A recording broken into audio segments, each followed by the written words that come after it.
మనం మనుషులతో యుద్ధం చేయగలదు కానీ దేవుడితో యుద్ధం చేయలేము. ఏడవకండి. మీ తరపు ఎవరు మాట్లాడలేదని ఏడవకండి. మీ తరపు కష్టములు ఎవరు నిలబడలేదని ఏడవకండి. నాకు ఇంత అన్యాయం జరిగిందని ఏడవకండి.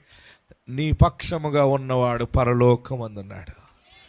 ఆయన నీకు న్యాయము చేస్తాడు.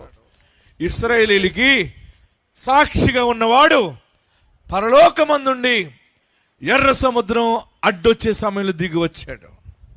తరిమేటువంటి శత్రువులకి గుణపాఠం నేర్పాడు.